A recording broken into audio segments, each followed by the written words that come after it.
Press the bell icon on the YouTube app to never miss a video from News Laundry. नमस्कार, अभी हम हैं Indira Gandhi airport पे। आप देख रहे हैं यहाँ पे 2 महीने बाद हलचल दिखनी शुरू हो गई है, यानी 2 महीने बाद घरेलू उड़ानें शुरू हो गई है। हम यहाँ आए कुछ लोगों से बात करने और जानने की ऐसे हालात में जब 2 महीने लॉकडाउन के बाद एयरपोर्ट खुला है तो अपने घर जा रहे हैं। हमारी मुलाकात आरिफ से हुई जो अहमदाबाद से भुवनेश्वर जा रहे हैं। आरिफ अहमदाबाद में सिलाई का काम करते थे और वहाँ से ये भुवनेश्वर जाने के लिए लगभग 15,000 रुपये खर्च कर रहे हैं। क्या हालत रहे कि आप सिलाई का काम करते हैं, आप जैसे हमें बताया कि आपकी आमदनी 8,000 रुपये पर महीना, 8,000 से 10,000 के, और आप घर जाने के लिए इतने पैसे खर्च कर रहे हैं, क्या परेशानी रही? घर में ज़रूरी काम है, गए नहीं हैं, इसलिए घर में परिवार लोग हैं, इसलिए जाना पड़ा। तो अभी आप भुवनेश्वर जा रहे हैं जिसके लिए आपको अहमदाबाद से दिल्ली आना पड़ा है, दिल्ली से आप भुवनेश्वर जाएंगे। इस पूरे सफ़र में कितना पैसा खर्च हुआ आपका, और ये पैसे आपने क्या घर से मंगाए हैं, आपके पास थे? घर से मंगाना पड़ता है जी, घर से मंगा के खर्चा करना हो जाने के लिए। पास में तो नहीं है, घर से मंगा के जाएंगे। तो घर पे सुरक्षित रखा था या कर्ज लेके? घर पर अब पता नहीं, वो लोग बोल रहे हैं कि तो कर्जा लेना पड़ेगा, घर में तो उतना हो सकता है कि नहीं है, लेकिन वो कहीं से भी जुगाड़ करके दिए। जी जी, घर वालों बच्चों ने जुगाड़ करके दिया। हाँ। मैं पटना से ही हूँ। 2 महीने तो काफ़ी तनाव रहा, लेकिन अच्छी न्यूज़ से मैं 17 को मेरे दादाजी एक्सपायर कर गए थे और मुझे घर जाना था। ट्रेन चल रही थी लेकिन टिकट तो मिल नहीं रही थी, पता नहीं कैसे 1-1 मिनट में फुल हो जा रही थी। लेकिन अच्छी बात है कि फ़्लाइट चालू हो गई, तो 25 को 26 को हमारे घर में काम है, तो किसी तरह से आज 25 को पहुँच जाऊँगा, बहुत अच्छी बात है। 20 को ओपन हुआ था, हमने 20 को काट लिया जल्दी से। जी, दादाजी का निधन हो गया था। जी। और आप यहाँ क्या करते हैं दिल्ली में? अभी पढ़ाई करता हूँ मैं। कहाँ पे? मुखर्जी नगर में। यूपीएससी की तैयारी कर रहे हैं? जी हाँ। तो ये 2 महीना आपने कैसे गुजारा है यहाँ पे? उसी बीच आपके दादाजी का निधन, ये पूरा एक ट्रॉमा होगा। 2 महीने बस रूम में रहना है। इसेंशियल जो आइटम्स थे हमने ले आया किसी तरह से।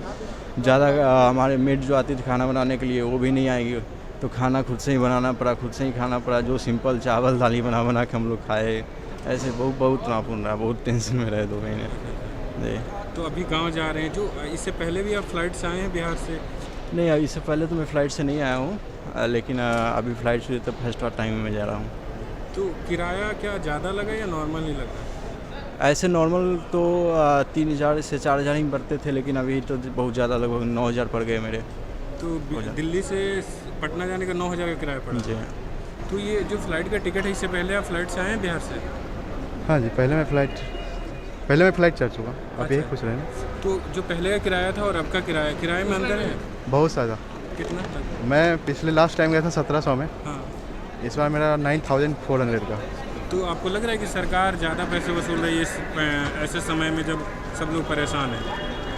हाँ, ये तो है, लेकिन मैं उन्हें भी ब्लेम नहीं कर सकता हूँ, क्योंकि फ़्लाइट्स वाले का अपना प्रॉब्लम है। इन लोग का 2 महीना तक शट डाउन रहा था, तो शायद लेकिन इन लोग का एक प्रॉब्लम था कि इन्होंने पहले वाला जो शुरू में जो टिकट काटा था वो महंगा वाला था, फिर जब मैंने काट लिया उसके बाद वो सस्ता हो गया। जी जी। हाँ, तो आप ट्रेन से क्यों नहीं गए कि फ़्लाइट से जा रहे हैं? टिकट नहीं मिल पाया हम। अच्छा, कि जो किराए में अंतर है वो कितना ज़्यादा है? पहले सर देखिए, पहले में देखिए इन्होंने अपने खुद बाइफिकेशन किया है। पहले में आपका 3-3.5 हज़ार रुपये में या 2,500 या 3,000 रुपये में हो जाता था। अब जो दिया गया है 6,500 के आसपास दिया है। ऑब्वियसली है, कुछ ना कुछ तो सोच समझ के इन्होंने किया होगा।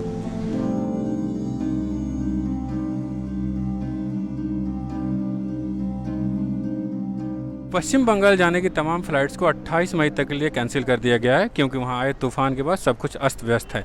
उसके बावजूद यहाँ 4 लड़के हैं जो आए हुए हरियाणा में मजदूरी करते थे और यहाँ आए हुए हैं। इनको टिकट उपलब्ध करा दिया गया किसी के ज़रिए, और इन्होंने 5400 रुपये में टिकट खरीद लिए। लेकिन रास्ते में इनको पता चला कि इनकी फ़्लाइट कैंसिल हो चुकी है, लेकिन ये लोग यहाँ पहुँच गए।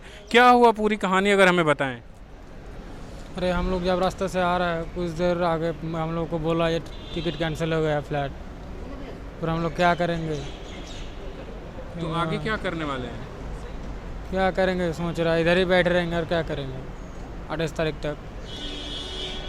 क्यों आप हरियाणा वापस क्यों नहीं जा रहे हैं? अरे जाने के लिए पैसा नहीं है ना, ये तो बात है। घर से 6,000 करके मंगाया था, 5400 तो मैं तो टिकट खरीद लिया, अभी भाड़ा दे के आया, अभी पैसा नहीं है। तो मतलब आपके पास अब इतने पैसे नहीं कि आप घर जाके जहाँ हरियाणा में रह के और अपना खर्चा वर्चा चला सके। हरियाणा में क्या करते थे आप? अरे हम लोग एक कंपनी में जॉब कर रहा था। जी जी बस कंपनी बोल रहा है घर चला जाओ, सैलरी नहीं दे रहा है हम लोगों का। जी जी। तो ये आप जो टिकट कराए वो 5400 रुपये का था, उसके लिए आप पैसे घर से आपको मंगाना पड़ा? हाँ, घर से मंगाना पड़ा पैसा। अच्छा अच्छा। और इतने दिनों खाने पीने का कैसा इंतजाम हुआ? अरे चल रहा था कुछ करके, जी जी। नहीं हुआ। तो जैसा कि ये कह रहे हैं कि इनके पास पैसे नहीं हैं और अब ये घर नहीं जाएंगे, 3 दिन तक एयरपोर्ट पर बैठे रहेंगे। तो ये 2 महीने में पूरे इसको रोकने के लिए सरकार की जो कोशिश है, हाँ जी। केंद्र सरकार हो या राज्य सरकारें हो, तो उनसे आप सेटिस्फाइड हैं? चाहे दिल्ली में दिल्ली सरकार हो, चाहे बिहार में बिहार सरकार हो या केंद्र की सरकार हो? मुझे लगता है कि ये सरकार अपना काम कर रही है, लेकिन हमारा जो पॉपुलेशन है वो इस हिसाब का नहीं है कि हम लोग सब कुछ कंट्रोल कर पाएँ। तो मेरे हिसाब से सरकार का काम है, बट हम लोग को भी अपना देना पड़ेगा। और इतना पहला बार ऐसा पेंडेमिक था इंडिया में, और इतना ज़्यादा लोग पढ़े हुए नहीं हैं या फिर अवेयर नहीं है इस चीज़ों से, तो उन लोगों को तकलीफ़ हुई है, बहुत लोगों को बहुत तकलीफ़ हुई है। सरकार जो इंतज़ाम कर रही है उसको कैसे देखते हैं? ये तो एक बहुत बड़ा डिजास्टर ही था, तो सरकार ने अपने तरफ से अच्छी कोशिश की, लेकिन अब ऊपर वाले के हाथ में जो बढ़ना था बढ़ा ही, लेकिन कुछ चीज़ें थी जो कि कंट्रोल हुई, कुछ नहीं हुई, तो मिक्स रहा। तो इस पूरी परेशानी को, जो लॉकडाउन के बाद परेशानी सामने आई, आप कैसे देखते हैं? क्या अहमदाबाद हॉटस्पॉट था?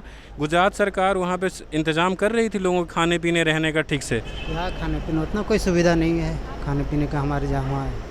वही बाहर कहीं जाओ तो दुकान से कुछ खरीदो तो ला के पकड़ना उकड़ना होगा, खाना वाना करेगा। सुविधा तो सरकार की तरफ से कुछ नहीं। अच्छा, क्या ऐसी भी स्थिति है कि आपको भूखे रहना पड़े या ऐसे कुछ? ऐसा तो भूखा रहना नहीं है, लेकिन कुछ ना कुछ इधर उधर करके खाना ही पड़ता है। जी जी। भूखा क्या कम बेसी करके होता है, अब सब दिन का जैसा वैसा तो नहीं होता है। पहले की तुलना में एयरपोर्ट पे जो बदलाव दिख रहा है वो ये है कि हर सामान को सैनिटाइज किया जा रहा है। देखिए यहाँ पे लिखा हुआ है सैनिटाइजिंग जोन। जो भी आ रहा है उसके सामान को इसमें रखा जा रहा है और ये सैनिटाइज होकर बाहर निकल रहा है। उसके बाद लोग लेकर अपना सामान आगे की तरफ बढ़ रहे हैं। तो एयरपोर्ट पे ये कोरोना और लॉकडाउन के बाद जो बदलाव दिख रहा है वो है कि चीज़ों को सैनिटाइज किया जा रहा है, मास्क बेचे जा रहे हैं, ग्लव्स बेचे जा रहे हैं। तो जो बाहर माहौल है वही माहौल अब एयरपोर्ट पे भी दिख रहा है। हर आदमी कोरोना से डरा हुआ है, हर आदमी के मन में एक भय बना हुआ है कि उसे कोरोना हो ना जाए, जिसको लेकर काफ़ी सारे लोग सतर्क दिख रहे हैं।